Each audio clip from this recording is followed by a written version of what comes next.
What's up, my fellow comic book readers? Happy new comic book day, man.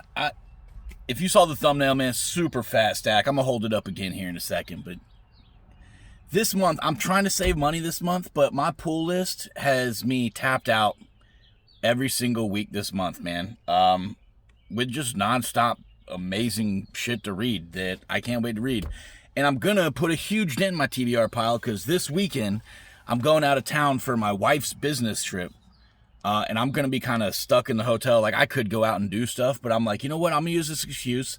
I'm going to give myself nothing else to do, but I'm going to bring like a short box and a compendium with me, and I'm just going to read comic books all day for Monday and Tuesday. But as usual, before we show off the comics, shout out Memory Lane Comics on Princess Street in Wilmington, North Carolina. We got Comic Shop News 2021. Such a great year for me. And without further ado, let's jump in to the new comics we got. We got Showdown, issue number 1, the new Ignition Press. I'm going into this blind, like I like to do with every one of my comic books, but it's an Ignition Press, so I know I'm going to like it. Next up, we got Barbara Gordon Breakout. Next Level, everything that DC has released so far from the Next Level initiative, or whatever you want to call it, I've really enjoyed. This is going to be my first time reading a Barbara Gordon comic, so stoked about that. Next up, we got Innards, another new Ignition Press. I do know a little bit more about Innards. This is about a group of people that are going and they're minors, and they might stumble across some stuff that they probably didn't want to stumble across while in Innards. I don't know that for a fact. That's just my short interpretation from the ash can that I read. Next up, we got Mortal Thor, issue number 10. This is my first series that I've done for Thor, and this has been fantastic. I think the first couple of issues probably could have been Red Band because it was so graphic, and Thor's just such a badass. Even though he didn't even know he was immortal, he really believed that he was just a normal human with amnesia. This series has been fantastic. Iron Man issue number 5. This is, again, my first... Someone was stabbing me. This is my first time reading an Iron Man series, and I've absolutely loved this. This series, and I don't know if this is normal for Iron Man, but this very much has the same personality to it that an Iron Man movie would, and the Iron Man movies have been fantastic with Tony Stark and cast, and I'm excited to continue reading this. Captain America number 11, my first time reading a Captain America series, and this is probably a top 5 Marvel comic that I've read. I didn't care for issue number 1, and a bunch of people were like, give it another issue. So I did, and I'm so glad I did because this has been freaking amazing. Chip Zdarsky's killing it with this, and I feel like I say that every time a new Captain America comes out, but it's still true. Next up, we got Arcadia issue number 5. This has been a wild ride. I don't know how much more is left in this, but it's about a group of humanoids that are trying to find out the purpose for their existence. It's post-apocalypse. And they have pearls in their head, which could do a number of things, and they're trying to figure that out. Next up, DC, another Next Level initiative, Firestorm. First time reading a Firestorm series, and it has been, the first issue was really good. It got me interested because I didn't know much about Firestorm. 2 people trapped into one, but this Firestorm might have neither of those people. It might just be a new Firestorm. So, hell yeah. Next up, we got Tyler Rake, an Extraction story. This was a cool little, the first issue was a cool little like badass spy theme thing. And I don't traditionally pick up spy stories, but spy comics have really been hitting for me recently. And it's making me kind of question, like, maybe I am into spy stuff and I just didn't know it. But issue number 1 was definitely good enough to bring in number 2. Speaking of Ignition Press, we got 5 or 6 of them today. Just Brutal issue number 3. Issue number 1, I thought that the child was imagining his parents being superheroes / gods, and issue number 2 confirmed that I didn't know what the fuck I was talking about. So issue number 3, I'm excited to continue reading about how badass this dude's parents are, and then to find out if he's actually going to inherit badassness from them. And this has been fantastic if you're not reading it yet. If you're interested in, like, you know, a family of superhero type stuff, the art's pretty cool, the story's pretty good, definitely recommend it. Dork issue number 4. I know this is a highly sought after number 1. And the story is still really good. Scotty Young style art. I don't think Scotty Young is writing this. Yeah, he's not. But Scotty Young style art inside of it. And it's very, very gory. I don't know if I can really show some of it on TikTok. TikTok's weird about stuff like that. YouTube's generally pretty okay, so maybe I could share it on YouTube. But it's about he's half dwarf, half orc, half light, half dark, and his shield is a bad influence on him, makes him get into fights and do stuff because he just wants to be quiet. But his shield does not want to be. Next up, we got Foyer, issue number 5. I think this might be the finale. Hold on, let's skip to the... Yeah, this is the finale of Voyeur. Voyeur has been my favorite of Ignition Press. It is adult themed. There is some adult scenarios in here. So just so you know, if you're a kid, I don't recommend this. But if you're an adult that likes adult themed stuff, Voyeur, solid. And I did recently look ahead in Comic Geeks, and Ignition Press, if you've been missing the singles and you read trades, Ignition Press is going to be releasing trades for all these titles that they're putting out. So stay tuned for those if you've been missing them and you're interested. Next up, we got Transformers issue number 32. I am so far behind on this. I stopped reading at 25 when Daniel Warren Johnson jumped off, but I have all of them. I just got to read 26 through 32 now. And it'll be part of the comics that I'm taking with me to the mountains. So we're definitely going to definitely get caught up with Transformers this weekend.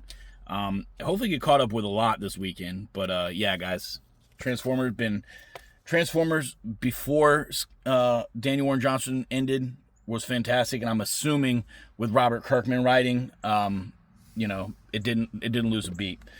Bleeding Heart issue number 4. I still have to read 1, 2, and 3. It's part of the stack that I'm taking with me to the mountains, and I really want to get past the point of me saying I'm going to catch up, guys, because I feel like I say it every week. But everybody's speaking really highly on this, and the art style, the story, from what I've seen here on social media, seems to be right up my alley. So I'm looking forward to it. Doctor Strange, issue number 6. And this is another thing I keep saying. This comic is good. The art is good. But I really just want Doctor Strange back on Earth. I'm tired of him being in Asgard. It was cool at first. It was really fun. It was something new. But we're like 10 to 15 issues into him being in Asgard. And I'm ready for him to be back on Earth. Next up, we got Ghost Pepper, issue number 11. I am behind on this, but I did just read issue number 7 last night. And Ash is still a badass. People are still fake around him, and I feel like Ash is about to, help Lola. I think it's Lola. He's still helping her out inadvertently, or on purpose. Fantastic series so far. If you're looking for an indie series to jump into, this is a fun one. Next up, we got Null, issue number 5. I'm a couple issues behind on this as well. The first couple issues that I did read, though, and I just flipped through here and saw a super villain that I am... makes me even more excited to see this. I don't want to spoil it for y'all, but there's another big super villain in here. And this has been super fun so far from what I have read of it. Next up, we got one of the GOATs, man. Ghost Machine is starting to post all of their issues again. We got Geiger. We're getting Red Coat. We got a Rook Exodus coming out later this month or beginning of next month. We got an issue of Rockefellers this month and next month. We got Hornsby and Halo this month and next month. And then we got a new series coming out from Ghost Machine called The $1 Trillion Kid or $1 Million Kid, $1 Billion Kid, something $1 Billion Kid, which is supposed to be a crossover between Rockefellers and Hornsby and Halo, I believe. And I'm looking forward to reading that. But Geiger, you cannot go wrong with Geiger, man. I'm telling y'all. Next up, we got Star Wars Shadow Mall. Y'all know I'm trying to get back into Star Wars through Marvel, or Marvel Star Wars. I'm still reading it through Dark Horse, which is fantastic. But I'm starting to get back into Marvel Star Wars. Issue number 1 didn't have a whole lot of Maul in it. It was only on like the last page that you actually saw Maul. but this is kind of following the Disney Plus series, Shadow of Maul, which I haven't watched yet because I don't have Disney Plus right now. But I'm excited to continue reading this. Black Cat issue number 10. This has been so fun. The last issue was kind of like a side quest. It was Black Cat and MJ that went into like an alternate reality type thing, but then ended up back in main reality, and they were both like, I'm never gonna bitch about my life. But I'm excited, hoping this gets back on track to the story. But the one-offs aren't bad. They're fun issues to read, and that one was a pretty fun issue to read. Next up, we got Teenage Mutant Ninja Turtles issue number 18. I have read 13 and 14, the two issues that came after Jason Aaron stepping away from this. But I am a couple series behind. I don't think it's as good as when Jason Aaron was writing it. But that's probably because I'm a Jason Aaron fanboy, and I love everything he does. But I am still enjoying this, and it's not intentional that I haven't been staying up to date with it. It's just my backlog is gigantic because I keep having weeks like this week where I go and spend $100 on my pickups. Next up, we got Archie and the Army of Darkness. I read the first 3 issues of this, and it was my first time reading an Archie comic and my first time reading the Army of Darkness comic. And I love the clash in this. You get the old humor of Archie and the Army of Darkness, because I've watched the Army of Darkness movies, but I just never read the comics for them. But this has been a fantastic series. I'm really enjoying it. I love how Ash is a part of Archie's group now, and the collaboration. Next, we got World Tree issue number 20. This is another adult comic. Most of the main characters have whole panels of nudity in them. So I say that just in case this is not for kids, but there is a lot of adult themes in this.